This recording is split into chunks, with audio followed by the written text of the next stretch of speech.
Alright guys, I'm going to use these pictures to explain to you guys the way the war on terror works. And so, let's start off with right here.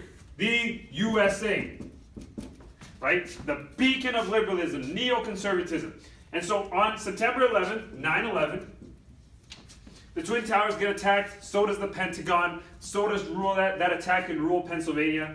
And the president at the time condemns it and says that the person responsible, the president at the time is George W. Bush, he says the person responsible for this attack is Osama bin Laden, the leader of the terrorist organization Al-Qaeda.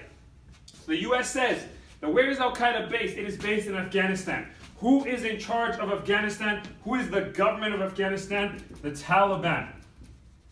The Taliban basically are not liberal, right? Remember, women aren't voting, girls aren't going to school, it's not democratic, and America says we're going to find bin Laden and bring democracy to Afghanistan.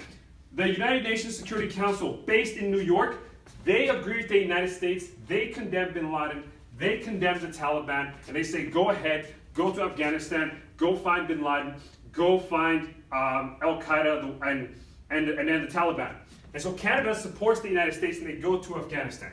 So this is called Operation Enduring Freedom. Operation Enduring Freedom, Afghanistan. Right? So Operation Enduring Freedom when they go to Afghanistan. In 2004, the war on terror expands. So George W. Bush says, I'm going to send U.S. soldiers to Iraq, and this is called Operation Iraqi Freedom. It says, I'm going to send U.S. soldiers to Iraq to take down Saddam Hussein, bring democracy, and implement the Bush Doctrine. Go back to your notes. The Bush Doctrine is the war on terror, the preemptive strike, democracy promotion, and they also want to find weapons of mass destruction.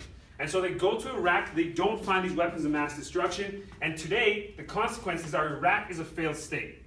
And because Iraq is a failed state, because they don't have a stable government, you have the rise of ISIS. So guys, I always say, the United States initially started the war on terror to take down groups like the Taliban and Saddam Hussein, that they did not believe were liberal. But by creating a power vacuum in these places that were not ready for democracy, they in fact paved the way for the rise of groups like ISIS. So in imposing liberalism, the United States basically creates groups like ISIS. And that's the T.